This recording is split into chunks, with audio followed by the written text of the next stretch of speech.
What's the right AI for your organization? You've got robotics processing automation. You've got machine learning. You've got generative AI. You've got natural language processing. All different forms of AI.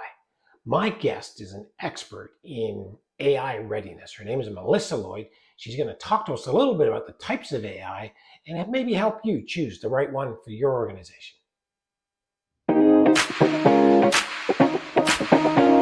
Yeah, because I think you're right. A lot of people, when they think AI, think, to your point, ChatGPT or Copilot or something of that nature. They don't appreciate that there's various element pillars within it, and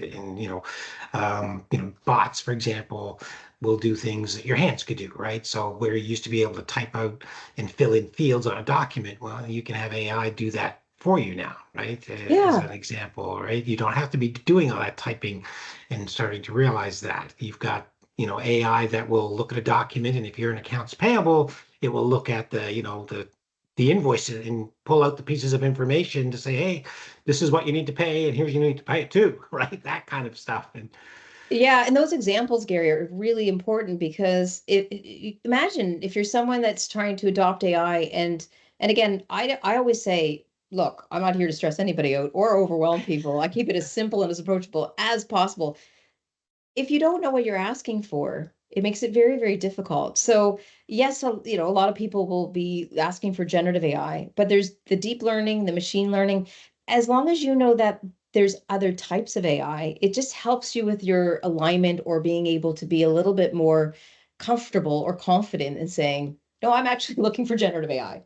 yeah, It's exactly. it's increasing that AI literacy piece, which oftentimes is so important.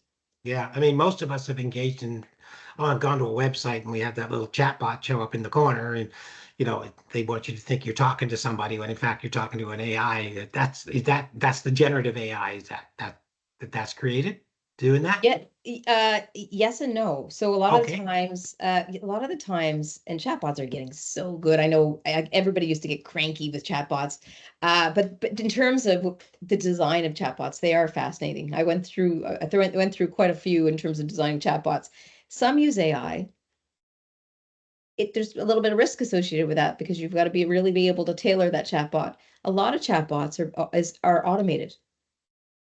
Okay. So, and when I mean automation, they're literally designed to go through every type of situation where somebody's asking a question and it's Like a tied. decision-making tree, right? It It is a says, oh, this decision. is, you've asked this down the tree, this is your response. And then you answer that, and then, did this answer your question? No. Okay, let me go find the next one. If you're getting value out of this video, make sure you hit the like button, make sure you hit subscribe, and please leave me your comment because I'm always anxious to hear from them and I will answer every comment. That's right. So it's not always AI. That's what I guess I wanted to really communicate.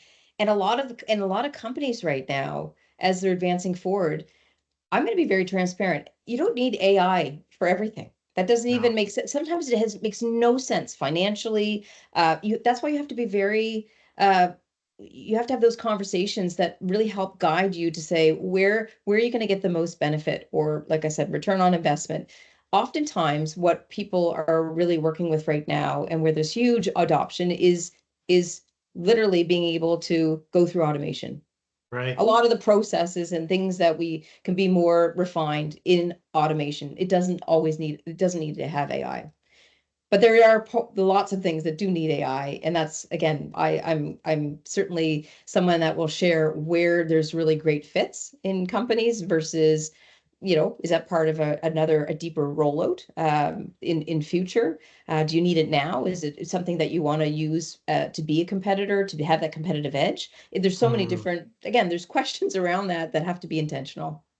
Right, right.